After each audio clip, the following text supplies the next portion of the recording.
বাবা, আমি মারা গেলে আমার লাশটা যেন নড়াইলে না যায়।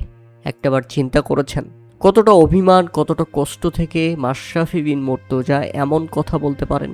যে নড়াইলবাসীর জন্য মাশরাফি বিন মর্তুজা নিজের জীবনটা দিয়ে দিচ্ছিলেন, সেই নড়াইলবাসী তাকে পুড়িয়ে দিয়েছে, তাকে ঝাঁঝরা করে দিয়েছে, তাকে ছাড়খাড় করে দিয়েছে। মাশরাফি বিন মর্তুজার বাড়ি যখন পুড়িয়ে দেওয়া হয়েছিল 5ই আগস্টের পর, তখন মাশরাফি বিন মর্তুজা একটা কথাই বলেছিলেন, আমার জীবনের সব স্মৃতি সেই বাড়িতে ছিল।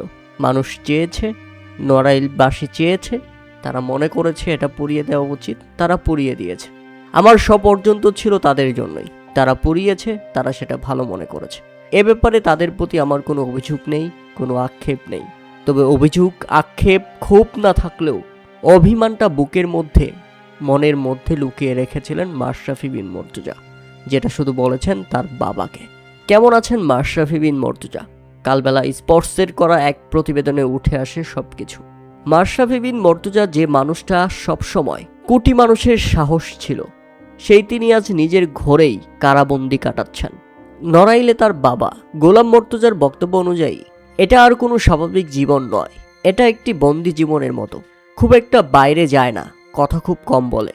আগের মতো সেই হাসি খুশি মাশরাফিকে এখন আর দেখা যায় না। মাশরাফির বাবার দাবি অনুযায়ী তিনি বলেছেন, আমাকে কেউ তুলে নিতে আসলে আপত্তি নেই, কারণ আমি তো কারো ক্ষতি করিনি।